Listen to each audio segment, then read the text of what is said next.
Hello, everyone, and thank you for attending today's webinar, Improving EBSD Sensitivity Using the Clarity Direct Detection System. Before we begin, I'd like to cover a few housekeeping items. At the bottom of your audience console are several application widgets you can use. If you have any questions during the webcast, you can click the Q&A widget and submit your question. We'll try to answer these during the webcast, but if a fuller answer is needed or we run out of time, you'll receive an answer later via email. We do capture all the questions asked.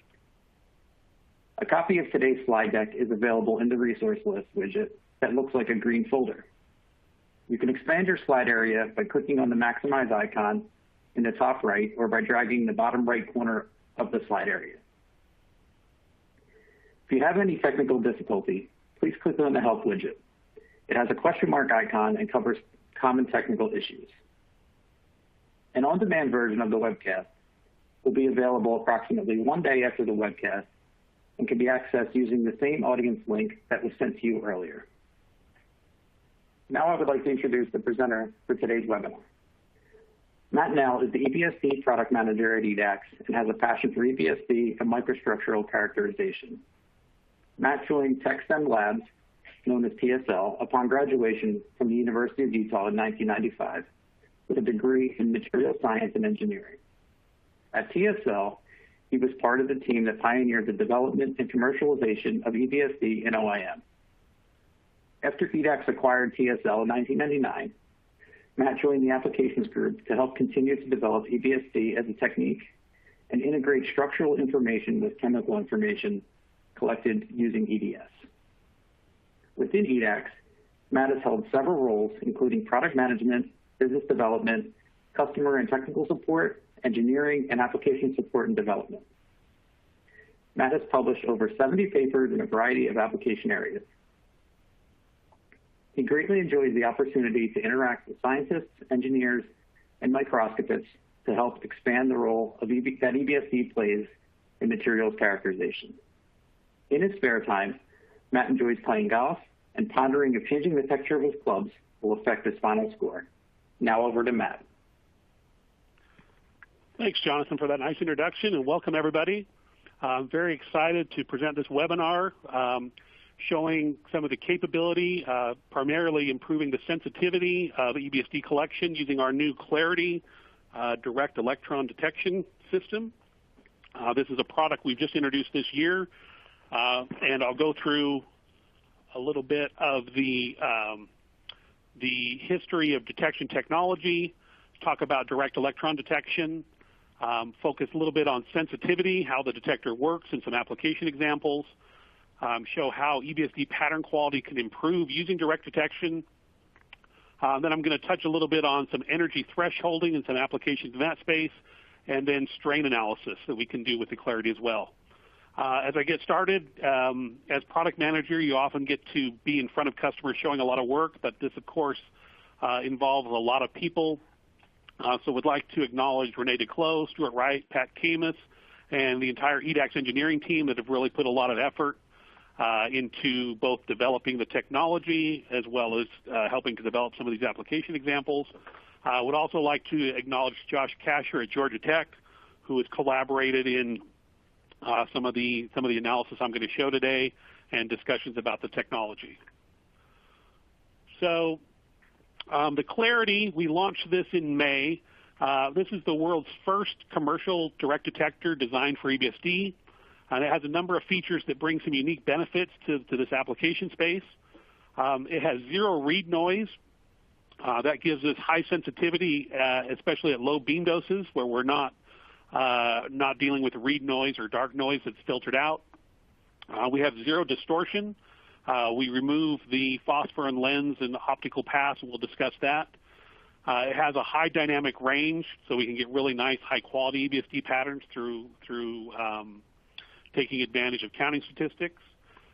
We have single electron sensitivity and detection of single electron events with the detector. This allows us to get some quantitative signal information. And it becomes an ideal detector for low beam dose applications, for high EBSD pattern quality, and for high angular resolution EBSD applications. So just to give a little bit of a background, the EBSD detection really started with what we call direct detection. So this is an example from John Venables from 1973, where the initial EBSD patterns were obtained using film. So the electrons directly interacted with the emulsions on the film as a direct detection approach. Now, this wasn't practical for automation. You have to take the film out, you have to develop it, have it, but the initial work was direct electron detection. So, we're kind of going back to this approach and bringing back some of the benefits of doing this. These initial images were very pretty, very high contrast, and that's kind of what we're going back to replicating with direct detector technology. Moving forward, in the mid-'80s, David Dingley was the first to couple EBSD with in this case, an analog camera, TV rate camera, that was coupled to a frame grabber to bring the EBSD pattern into a computer. And this was really a revolutionary step because now we could use the computer to index the diffraction pattern. And by index, what I mean is we determine the orientation and or phase from the pattern. So if you look at the pattern there on the right, you can see that the zone axes there are labeled. You can see the 001 and the 101 zone axes, which tell us the orientation, in this case, of a piece of aluminum. For this approach, the detection had a phosphor screen. So the phosphor, when the electrons hit the phosphor, this converts the electron into light photons, which then pass through a piece of leaded glass, goes through a lens, and is focused onto the analog camera sensor and brought into the computer. So the pattern quality, if you look at this compared to the early one, isn't as good, but it did allow us to start thinking about computer analysis of the patterns, and we can get automated measurements moving forward. As this technique was more commercialized going into the mid-'90s, we used what was called a silicon intensified target, or SIT camera. Again, this was an analog camera, a little bit better quality, but still noisy compared to what we can do today, and still coupled with phosphor and lenses to the camera. The next big step in technology happened around the turn of the century. This was going from an analog to digital cameras, so going to fully digital CCD cameras here, where now where the light photons are hitting the sensor and are directly digitized and can be brought over into the computer. Didn't have to be analog to digital converter at that end. And that brought an increase in pattern quality as well.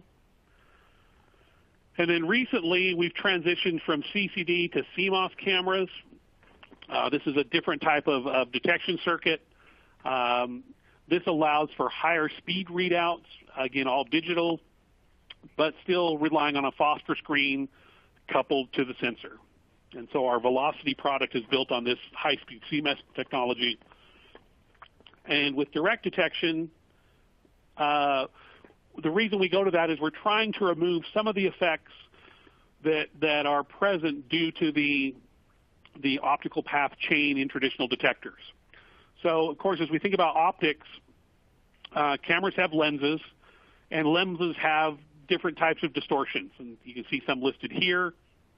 A lot of work goes into our Velocity camera to minimize these effects, and so we're still able to do EBSD, but it is still present, and they have to be designed around and minimized.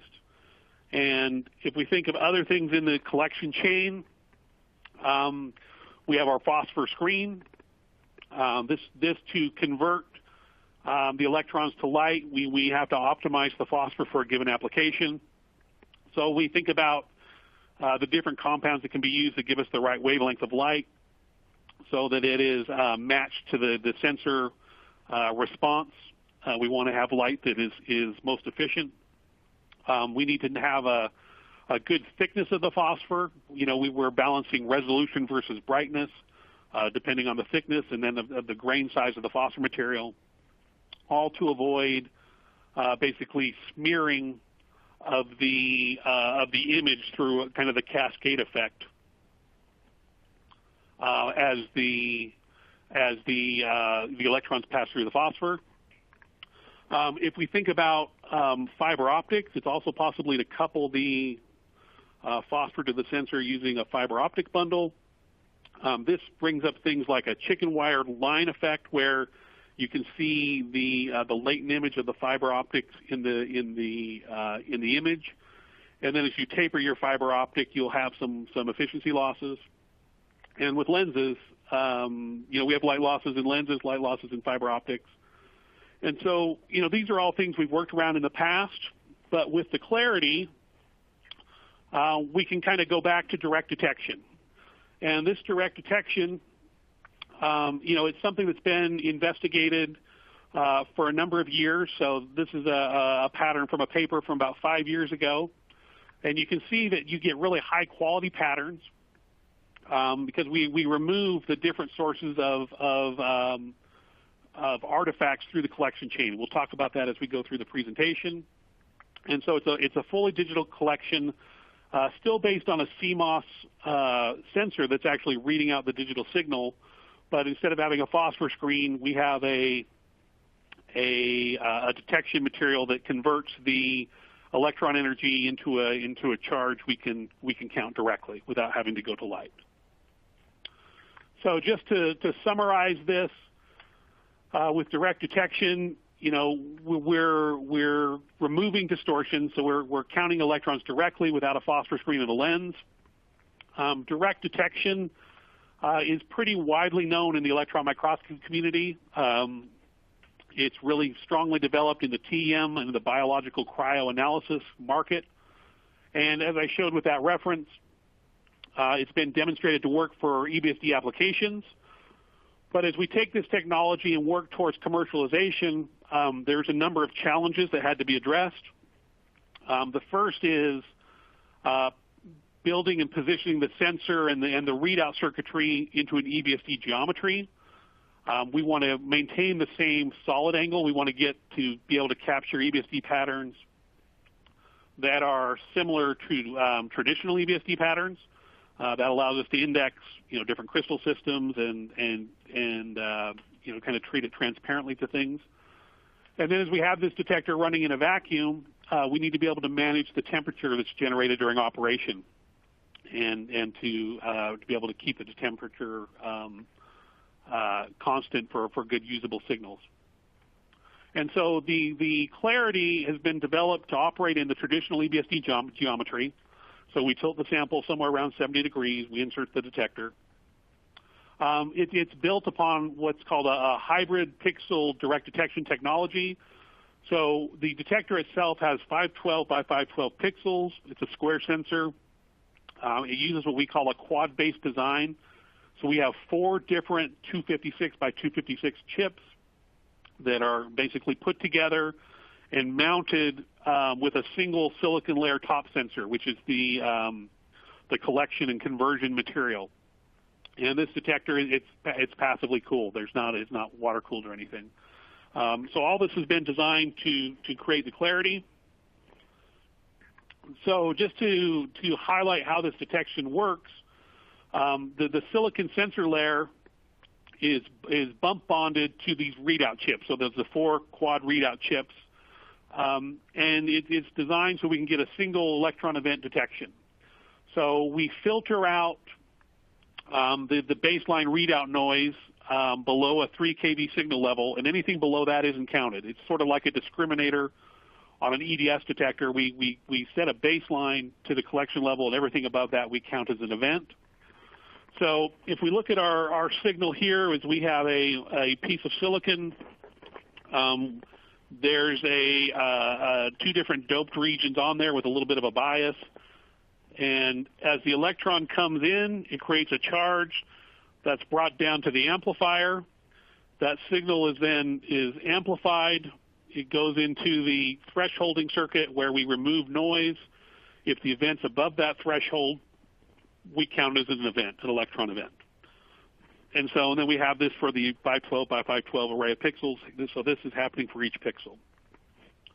So when we do this, this allows for a high dynamic range of detection. The counter depth we have on this is 13.5 bits. So, once we've eliminated a read noise and dark current noise, the pattern quality is essentially defined by the number of electrons we count. It's just a statistical effect. And so we can count up to 13.5 bits, which is over 10,000 electrons max per pixel. This is important because, as we'll show, the intensity gradients present within EBSD, the intensity is not uniform across the pattern. So it's brighter towards the center, it's darker towards the edges. So we want a decent amount of dynamic range so we can get good quality data at the edge of the detector as well as in the center. And so when coupled with the no noise, no distortion, we really get beautiful pattern quality and sensitivity with the detector, which I'll show as we move forward. So the detector itself can be used, both for pattern collection and for mapping. So this is we call it a standard EBSD mapping. This is mapping on a dual-phase steel under what we call standard low beam current conditions. So 20 kV acceleration voltage, 2 nanoamps of beam current. In this case, running the camera at 50 points a second. So it's similar to, say, our DigiView CCD camera. The clarity itself can go up to around 85 points per second. And we achieve this. We can bin the pixels down for mapping from 512 to 512 to, say, 100 by 100 for traditional type applications where we use the HUF to detect the bands. So from this, we can see we get a regular orientation map where we color each pixel according to the crystal orientation as shown by the colored stereographic triangle here. So we can see the microstructure. And if we look at it, we can determine the phases that are present, and we can determine the misorientations that are introduced through any deformation in the sample. We can measure that through this map here on the bottom right. So we can get orientation phase, misorientations, image quality. Just like we would any standard EBSD detector, it's still possible to do that. Where this detector really has new applications, though, is being able to reduce the beam current we use below sort of normal levels. So this is taking the same sample, dropping the beam current, order of magnitude and a factor of 2, so going from 2 nanoamps to about 100 picoamps. The beam voltage 15 kV, keeping the scan speed constant, and seeing we can still get these same maps here. You can see the original map there on the top. You can see the bottom map the bottom pattern here on the right using NPAR, which I'll review in a few slides, but that's an approach where we average neighboring patterns after collection to improve signal to noise, which improves indexing performance. And I'll show some other applications of that. So we can go to lower beam currents and still get good results. And this comes from the fact that we can count the electrons and we don't have read noise. So our signal is very detectable even at low beam doses. And this is important for a couple of reasons. One, we can go to low number of electrons, which I'll show here. This is a pattern from an FCC steel sample at 10 kV, 400 picoamps essentially, and the maximum number of events or the maximum number of electrons per pixel on average is 50 electrons. And so when we think about that, and I'll show some examples, for EBSD we really have two signals. We have the diffraction signal, and then we have the scattering background signal. And so generally we do a background correction where we subtract or divide the background to flat field the image and improve the contrast of the diffraction bands so they'll be more easily detected by the HUF transform. So as we think about the number of electrons, we're thinking we want to be able to know the number of electrons but also differentiate. We want to have so we can get a signal of diffracted electrons that's higher than the background level so we can do our band detection and pattern indexing. So this is just taking this same image here, plotting it on a 3D plot, and then showing which bands are detected with the HUF. So you can see we find the positions of those bands, even with only 50 electrons per pixel. And this just will kind of show the effect. This is going to be at 2 different voltages. So this is looking at 10 kV, 400 picoamps, and just increasing the exposure time to see as we increase that the pattern quality improves because we're counting more electrons.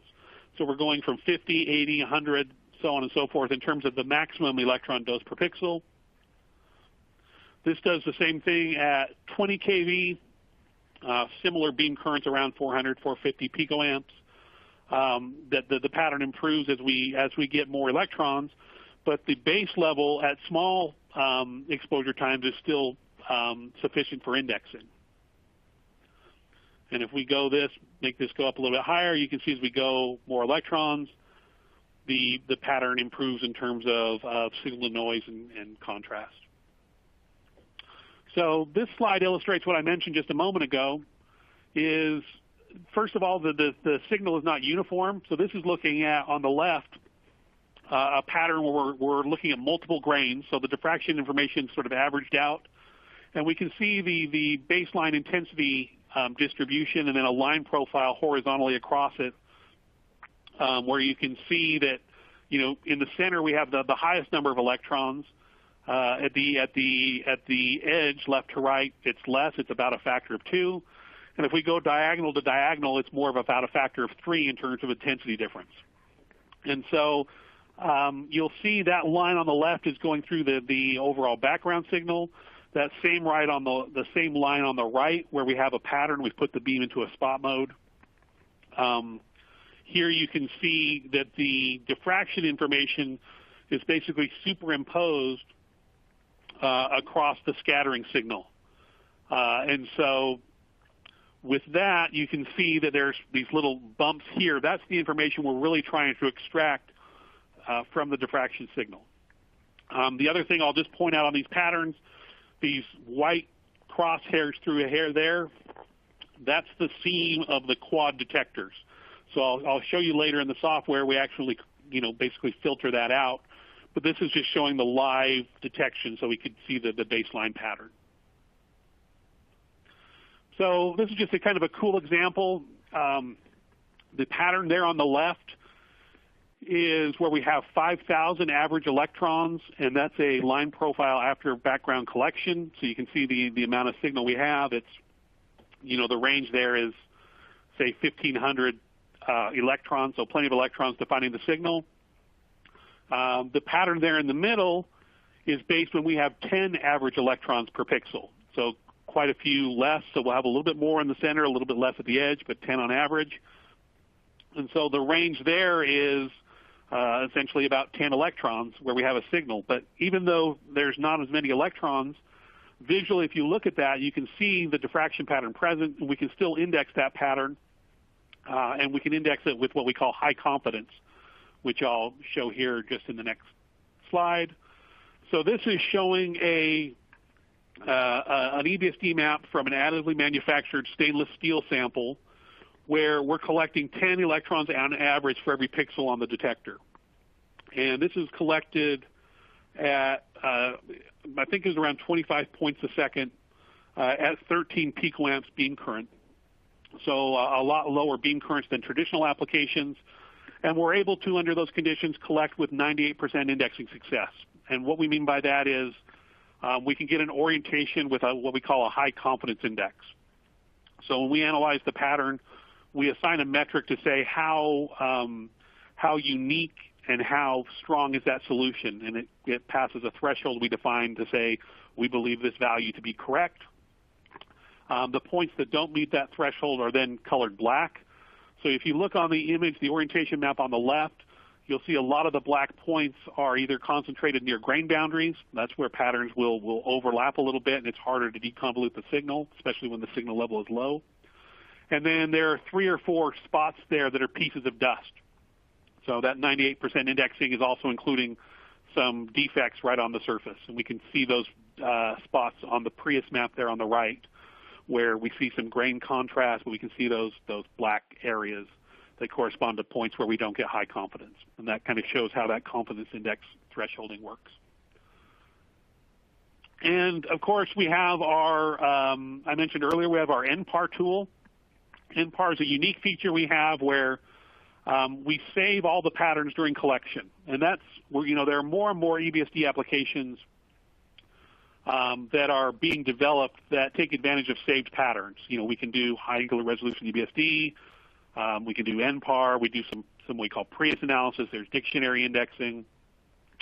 There's principal component analysis of patterns to determine phases and things. So quite a few different applications are growing where patterns are saved. It doesn't really slow down the system to save it. It just takes up more disk space. So it's becoming more and more popular.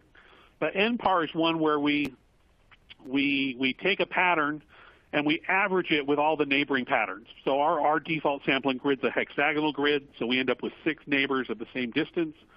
And when we average them together, we improve the signal to noise, but we don't slow down the system. It's essentially kind of the same benefit of frame averaging at each point. But if we frame average to get this same signal to noise level, we're averaging 7 points, it would be 7 times slower. We get the same type of an improvement, but without the time penalty. And it doesn't really have a strong negative impact on the ability to resolve features in the microstructure. So if we take NPAR, this allows us to get faster collections at lower beam current, be able to get more out of the data. But importantly for this particular result, this shows what NPAR can do for an application where we're just traditional indexing, using the Huff there on the left. The conditions that give us 11% indexing success. In this case, the low confidence points have not been colored black, but we see the speckling. If you're familiar with EBSD at all, speckling is usually bad. And then we run this same data through an NPAR processing routine, and our indexing success jumps up to 96%. We're able to reconstruct the microstructure correctly. So there's been a number of work when this was introduced to look at noise levels and things on different microstructural features. But we can take this NPAR processing and apply it to clarity, and we can go to even lower beam currents. So this is an EBSD map collected at the same speed, but going to 6 picoamps, basically going down 1 step in beam current. Our indexing under those conditions, just without NPAR, we're 82%. Certainly, that gives us a decent feel of the data. We could do some noise reduction routines to sort of enhance that. But with NPAR, we don't have to do that. We can run it through NPAR. We get the microstructure there on the right where we're at 99% indexing success. And we're directly recovering the orientation measurements. You can see within some of those regions, the blue regions, we can see the deformation structure that's present within those grains is still resolved even at these low beam doses. So now certainly for that sample, low beam doses aren't necessarily required, but there's some materials where low beam doses are required to get patterns. And one of the strongest examples we've seen recently is on these organic perovskite thin film solar materials. And so I'd like to acknowledge the group at AMOF in Amsterdam that have performed this work and shared this data, looking at different types of these materials that under traditional exposure times and beam currents, if you put the beam on a grain, the diffraction pattern basically goes away. It distorts the crystal lattice. It essentially melts the crystal. And so going to low beam doses allows us to still collect EBSD patterns and maps. So this is going to show a few different results. This is on a halide perovskite sample where we have our initial pattern. We run it through some image processing to improve the contrast and do our standard indexing. So you see here we can get the orientation very nicely of a particular pattern. And we can collect a map from a structure. The map here gives us 95% indexing success. And we see the image on the left is what we call a grain map. So the grains are randomly colored to show size, morphology. The distribution there in the middle left shows the grain size distribution. The image to the right of that, the red image, is the inverse pole figure orientation map, showing the orientation relative to the surface normal. So generally it's all red. That corresponds to the 001 orientation. We can see that on the pole figure on the top right, where there's a strong peak in the center of that pole figure. And then if we look at the radius of that, though, it's much more distributed along that. It's more of a fiber texture within the plane of the sample. So we get a very good characterization of this microstructure. Switching to another one, these are methyl ammonium lead iodide films. These were fabricated using what was called a flash infrared annealing or FIRA processing route. To get good EBSD patterns with the clarity that are persistent, we're running at lower beam doses. So this is at 15 kV acceleration voltage, 100 picoamps beam current. And you can see the map that's present. We can index this as well. And if we go to the next slide here, we can go and select one of these. I call it a starburst type of a grain, where it's a radial grain growth type of an appearance. And we can see, if we look at our image quality of that selected area, we can see that pattern image quality. And if we look at the orientation map, we can see there's a strong 112 alignment with the sample surface. And then if we come and look at these in the in-plane direction, so these are looking at the X and Y principal axes in plane. Just to kind of show how the grains are growing in plane, we can go in and draw little pictures of the crystal unit cell at different points along that radii. And you can see the different orientations that are growing along different directions. So we get good characterization of this. Then there's a third route that we're looking at, is where these are created with what's called an anti-solvent approach. In this case, the grain size is much finer and the patterns are much weaker. So these are under the same conditions. You can see the as collected pattern after image stretching is still very weak. We can index that, but it's a lot weaker. So if we come and you can look at if we look at the SEM image here on the left, the grains are much smaller than the annealing approach. And if we look at the points that have orientations, there's only a few points that give patterns that are indexable. And so we can't go to longer exposure times. We can't go to higher beam currents because of the beam damage. So we save all the patterns. We run this through NPAR. This is just an example of what we get from this. So these are good patterns to start on the left. We run them through NPAR. They're significantly improved. Then we can get our indexing results quite a bit better. And so if we apply this to the sample through here, here's our area of interest. After NPAR, you'll see that the image quality starts to resolve more grains. There's some finer grains and larger grains even within these features in the structure. And then this is the original data. That's after NPAR processing. So you can see we start to fill in more of the area. So the indexing isn't perfect, but it starts to give an idea of the orientation distributions that are present and can compare to the other orientations from the other processing route. So with that, I'll take just a second just to emphasize that we can go down to very low beam doses where we're collecting very few electrons. We're average of 10 electrons per pixel, and with those electrons, we're differentiating the diffracted signal from the scattering signal to be able to index the pattern. So that's one range of the detector, is going down to very low beam doses. The other range of the detector is going to fill up the entire dynamic range to get very high quality patterns. And the patterns are high quality because we're getting direct detection. We're not having to worry about phosphor blurring. We're not worrying about lens artifacts. And so this is just an example of a pattern collected with our Hikari CCD camera on the left at 527 milliseconds detection to get a high quality pattern. The clarity pattern collected in little less than 1/3 of the time with a higher dynamic range. And if you look at that, you'll see that the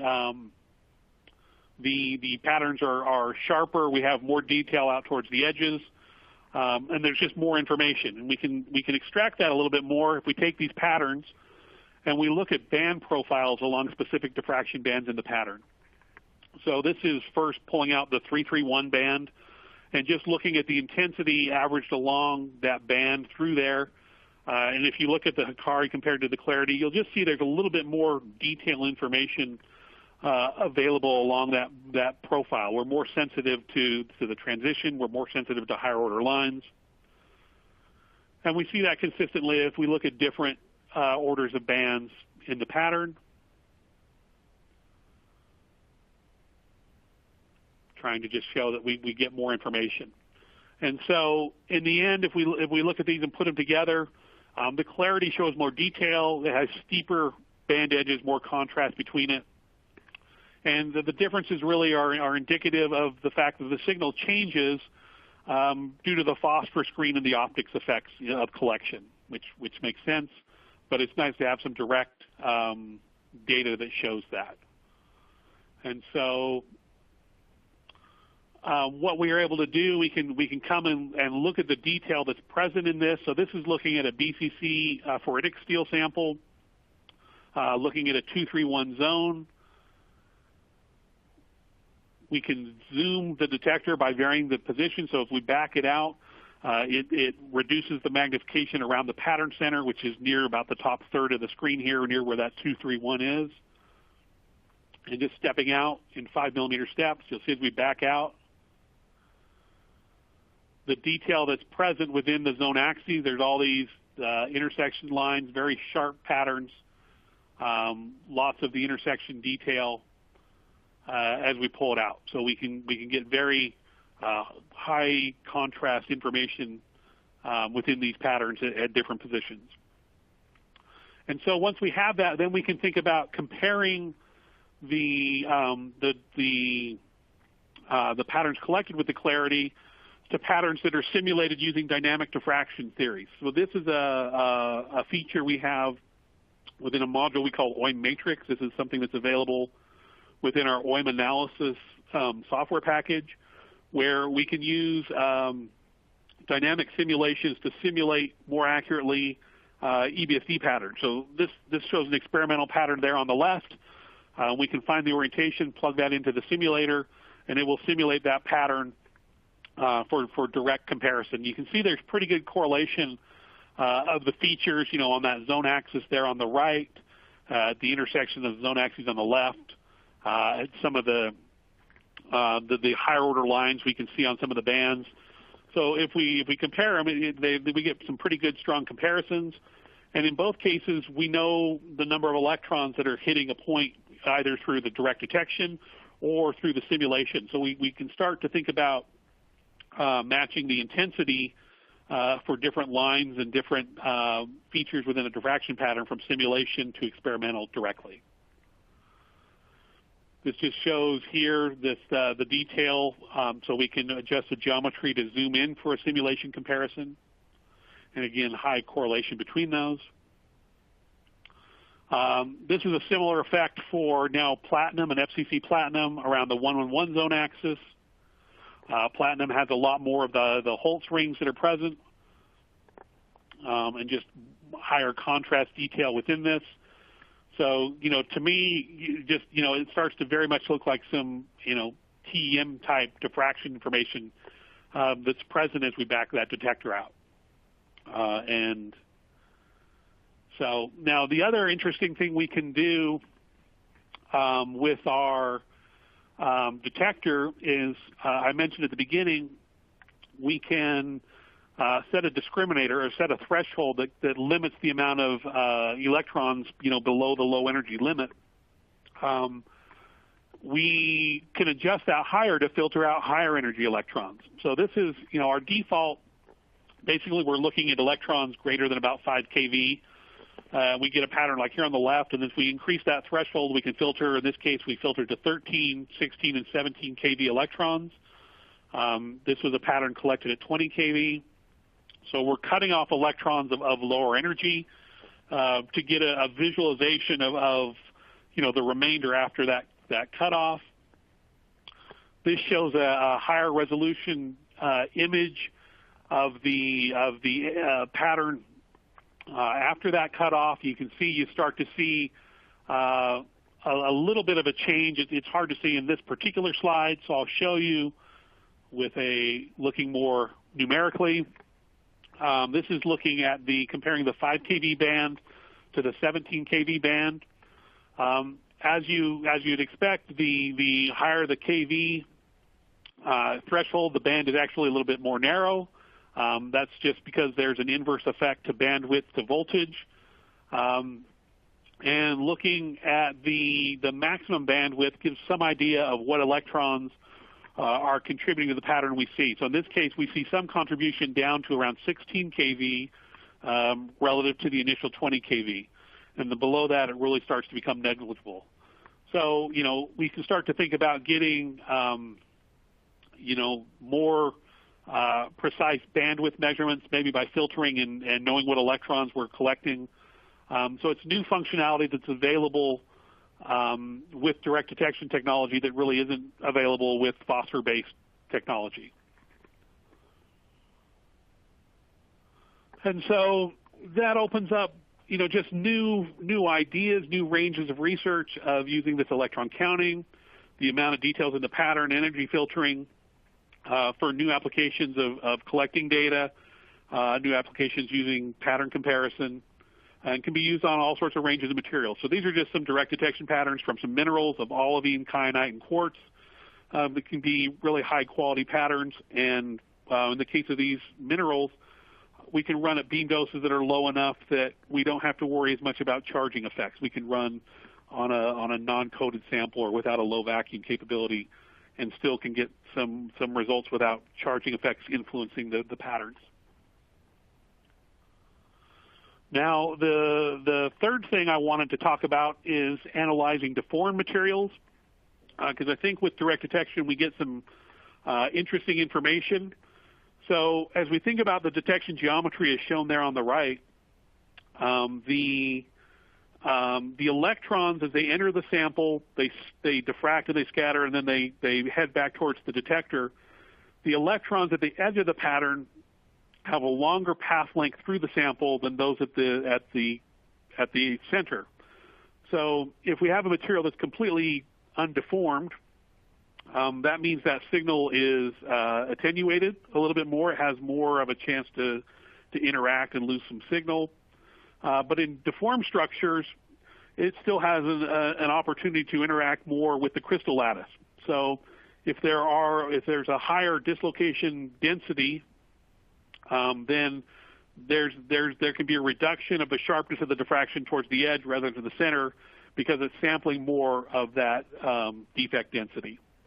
And so we can see that in different patterns where towards the edge, the patterns become more diffuse. So this is an example from a niobium nickel silicon phase where the center of the patterns is very sharp, but the focus fades towards the edges. And in general, we've seen this, we've never quite been sure, how much of it is a lens effect versus how much of it is a sample effect. Well, now we know it's not a lens effect. It's a direct detection that we're applying here so that we can see the blurriness that's occurring as a function of electrons propagating through the material for different distances. And so, we've done some experiments where we adjust the tilt to adjust the path length through the material to be able to see that we can actually detect change in sharpness as a function of the path length through the material. So we can think of, perhaps measuring that blurriness and correlating a ratio of blurriness from the edge to the center to get some idea of the change. And so we can apply, so that's one idea for deformation. Of course, we can use it on deformed samples. So this is on a cold deformed iron powder. So we have a high level of deformation. We see that deformation there in the colors where the color's not solid. There's a lot of waviness to the color, a lot of changes. So the pattern changes a lot from point to point.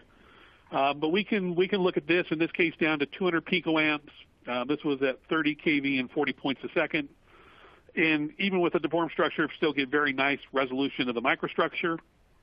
That's sort of traditional EBSD for deformed structures.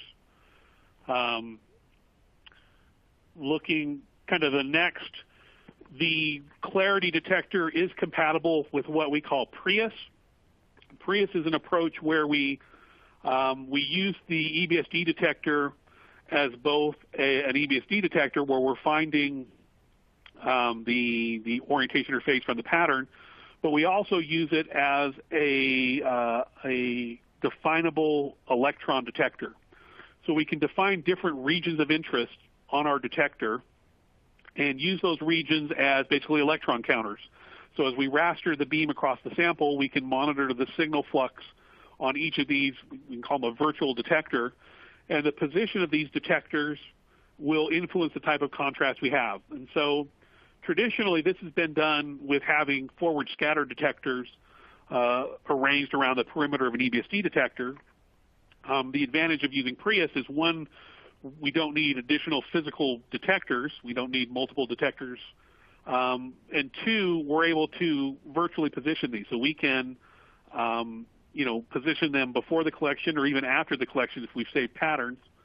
And so here, the three defaults we generally use are towards the bottom, towards the middle, and towards the top. Of course, as we saw from the images, the signal level is highest in the middle. That's generally the one that's most sensitive to orientation contrast. Towards the bottom, we'll see orientation contrast and topography. Towards the top, generally, due to the tilt, it's more closer to seeing atomic number contrast. But we can generate all three of these simultaneously after a collection run to see these three different Prius maps. So clarity is present or is compatible with Prius.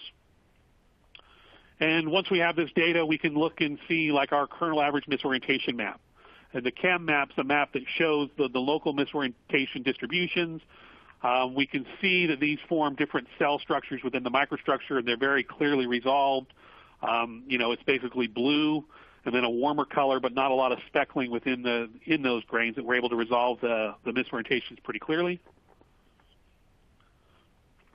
Going further, we can start applying the high angular resolution EBSD. So this is a piece of single crystal silicon where a micro indent has been applied, and then we've done an EBSD map around that indent. So if we look at traditional EBSD there in the middle, that shows the array of misorientations that have developed from the indentation. We can see how they're propagating around there. And the misorientation map there on the right shows the amount of misorientations that have been introduced through the indentation. Most of these misorientations are below 0.15 degrees. You can see those are the yellow boundaries there on the map on the right. So we have high sensitivity to misorientation using the clarity. And then we can apply this HR, or high angular resolution EBSD, where this is an approach developed by Angus Wilkinson. This is where we take one pattern that would be called the reference pattern. Traditionally, it's generally thought of being the known strain-free pattern. But of course, if you're looking at a deformed structure, it's selected as the best reference pattern. It may not be strain-free, but it's your baseline. And we compare it to another experimental pattern. So in this case, our reference is on the left. The pattern on the right is rotated 2 degrees, just to kind of give you an idea of a small change. For the silicon sample I'm showing, you can go away from the indent to get a single crystal pattern that's strain-free, and then as you're looking near the indent, you'll see the strain effects. So what happens with this approach is from the pattern, we define several regions of interest, or ROIs, that are defined between the two different patterns. Each ROI is compared using an FFT approach. These cross-correlations can find subpixel shifts. All these shifts, all the different ROIs are combined together to calculate this displacement gradient tensor to give an idea of the distortion and the rotational components of the change in the patterns between the two patterns. So this allows us to start thinking about measuring stresses and strains within the material. So these maps, this is produced showing a high resolution kernel average misorientation and then different stress components of the microstructure, showing positive and negative components of the result from the indentation. And so when we're using the clarity, this approach, because we don't have any of the phosphor effects, we have large pixels, we have direct detection. The information onto the sensor is much crisper, so we have a higher degree of sensitivity to pixel shifts than traditional phosphor-based detectors. And this is just an example. This goes back to the additively manufactured stainless steel sample, where we can see the orientation map there on the left. We run this through processing, and we can see through a geometrically necessary dislocation, or GND map there on the right, we see the dislocation cell structure that evolves during the processing of the material. And so we have a higher sensitivity to lower GND densities and can resolve the structure nicely. So just in detail, if you're not aware, one of the other things we released this year is our Apex data collection software. This is a new collection platform for both EDS and EBSD. And so Clarity is designed to run in the Apex platform. This is a little screenshot of that if you haven't seen it. And so my next slide, I think, is the summary. So again, this is the first direct detector commercially available designed for EBSD. It has high sensitivity, high pattern quality. It can be used for both pattern collection and mapping, and really has strong applications for beam-sensitive materials, for HREBSD, and I put here earlier adopters of technology. There's lots of new application space that can be developed with this. And so before I go to questions, I'm going to be a little bit brave, and I want to just kind of give a live demonstration of this. And so hopefully, through the magic of the internet, this will now share my screen. And so I'm just going to start. I'm going to bring up a collection. So this is a little shell program just showing the patterns that are being collected live. So you can see I'm just rastering over. In this case, I'm just looking at a piece of single crystal silicon. And I'm going to scoot it over, and I'm going to put it into spot mode so we can sort of see the pattern. So this is a single pattern here. And I'm going to press this little button so it shows us the statistics. And so what I want you to see, if you can see my cursor, this Z number is the number of electrons hitting a pixel. This here is the average and median values for all the pixels. So if I put my cursor towards the center, you can see I get about 1,400 electrons hitting that pixel. If I go out towards the edge, drops down to around 700, so again about a factor of 2. We come out towards the top, that drops down to around 300. So again, there's a strong contrast difference because of the intensity profile across that, but we can quantitatively measure the number of electrons hitting things as we interact with the pattern. And so, and this is non-background subtracted. This is just looking at the live image. But what I want to show is right now I have about 1 nanoamp of beam current. I'm going to drop this down to about 100 picoamps. You'll see that this gets darker because I had it in a manual range. So if I go full range now, we see the pattern. So visually, you can still see the diffraction pattern. If I look at my statistics, it's dropped down about an order of magnitude. So here now our average is about 70. And if we look in the center, about 100 electrons per pixel. And we can still visually see the diffraction pattern. And now I'm going to drop it down one more. I'm going to drop it down to about 10 picoamps. So here you can see that, there's less electrons. If I look at my statistics, we have about 10 electrons on average. We're about 14 there in the center. But visually, you can see the diffraction pattern still present even before the background subtraction. So it's very sensitive to low beam doses. We're not getting the noises that we typically get with traditional CMOS or CCD-based detection, because at low beam currents and low signal levels, those images become read noise dominated. And this detector has zero read noise. So we're able to still go to lower doses and still get a resolvable pattern.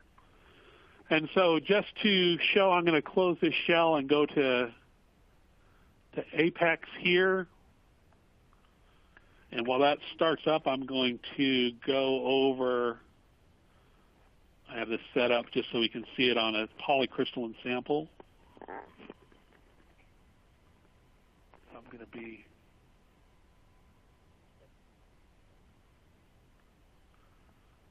this is where the limit of my brain multitasking will probably hit. I can only focus and talk so much at the same time. But I saved a position, so I think this will be somewhere on a polycrystalline sample. And this will be ready to, okay.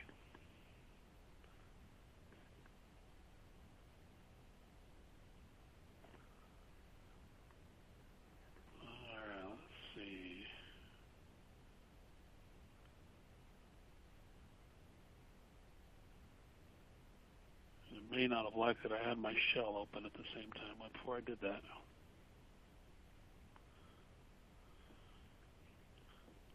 All right, well, we'll give that a second. So while that's loading, hopefully, I will see if there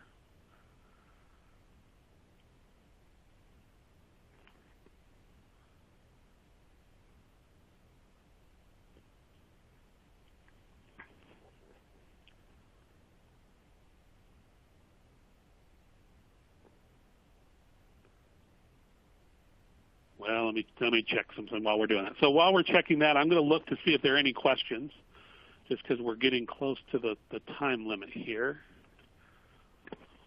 So I'm going to pull up a couple here in our question and answer.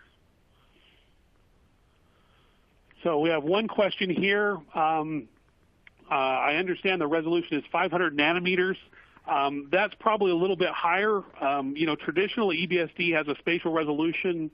If we talk about standard reflective EBSD, the best case number you're probably going to get is somewhere between 10 and 25 nanometers. That's going to be strongly dependent on whatever material you're looking at.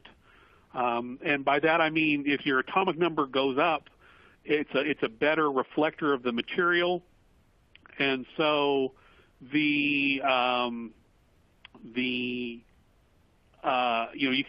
you get better spatial resolution because your material scatters more quickly. Your mean free path is lower. And so with regular EBSD and the clarity, we have the advantage of we can run at lower voltages, which will reduce our interaction volume to improve spatial resolution, but it will still apply to that. So I think we're probably still in that 10 to 25 nanometer range, but it's probably more easily accessible because we can go to lower voltages and be more efficient in terms of the collection. We've seen that with some different materials we've looked at, where if we look at it at 20 kV, we sort of see some grains, and as we go to say 10 kV, those grains are much more clearly resolved. Have another question here that just says, how low of a voltage can we go? The voltage threshold, generally the number we throw out is around 5 kV. The limit of the detection technology probably goes a little bit lower than that, maybe around 3.5, where our thresholding kicks in. The efficiency compared to phosphor screens is still much higher at lower voltages. It's not necessarily linear, but when we run at lower voltages, it's still pretty highly efficient for those low voltage type applications. And let's see here. One more question here was, what's the minimum number of electrons needed? Again, I think that's going to strongly depend on what material you're looking at and looking at the ratio of the diffracted signal versus the scattering signal. We've done experiments with, we use sort of like a nickel or stainless steel as a higher atomic number sample, and then we use something like silicon or aluminum as a lower number just to get us ranges of things. And in both of those cases, if we're trying to keep our indexing threshold high, that 10 to 15 electrons on average seems to be a good number for those materials. If you are, if you're willing to relax your indexing conditions a little bit and maybe use NPAR, factor of 2 or 3 lower seems to work pretty well. Okay, I think we'll go through. I got a couple more questions we'll go through. So one, it says, generally it said that megapixel resolution is useful for HREBSD. Do you plan to push the clarity to at least 1 megapixel? So what we found so far is that even though we have fewer pixels, our sensitivity to pixel shift is higher with direct detection. So rather than going to more pixels, we've just improved the sub-pixel sensitivity. And so at this point, we don't necessarily have a plan to go to higher yet, just because it would make the detector larger, and we start looking at what ports would be available for that sort of detector. But, we always have things on roadmaps of looking to say, how can we improve, detectors and hardware to improve, EBSD performance. So, but, we have seen that we're able to get high performance to the technique using just the number of pixels we have. I think it's more than just the number of pixels. And so with the detector, it's asking, do we get good patterns even when the sample is tilted below 70 degrees? Yes, we do. There is the caveat to that, though, is that as your tilt goes below, I want to say to maybe around 55 or so degrees, you'll start to see a contrasting version of the patterns. And so, and as you go below that, you generally have to increase your working distance so that electrons scatter towards the detector better. So if you go to lower voltages and low working distances, or longer working distances, you can still get EBSD patterns, but the contrast is inverted, and you have to invert that back for the HUF to work well, but it can still detect those patterns and analyze them. Okay, and we'll answer one final question, and then I'll go back to the slide deck. It says the discrete pole figure on slide 37, does each point represent each grain? I'm going to bring it up here so I answer it correctly.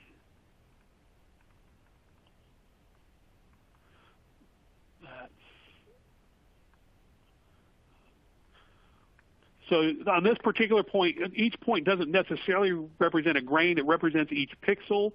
Now, if the orientation within that grain doesn't vary very much, then those pixels will more or less overlap. But if there is some variance in the orientation within the grain, you'll see some scatter. It's not necessarily 1 pixel per grain in this particular representation. When using the software, it's certainly possible to just say, show me 1 point per grain, and then it will average the orientation per grain and show that on the pole figure. So with that, I'm going to go to some final slides.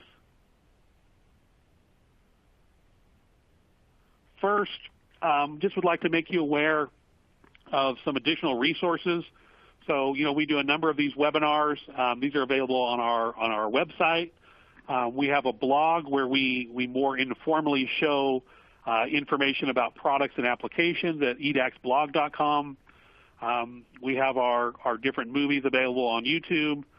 We post things to LinkedIn and Twitter. And, of course, if you need more information about products or applications, you can reach us at info.edax@amatech.com. And then to make you aware, we have an upcoming webinar in a couple of weeks. Again, I mentioned Apex has been 2.0 is launched this year. So this is a webinar focusing on the features of Apex for EDS. What's new in key features, presented by Dr. Sheng Mu. And so if you're interested in this, you can register for that. And with that, I'd like to thank you for your attention. You're still able to submit questions. If there are more questions that come in, we'll address those offline. So thank you very much.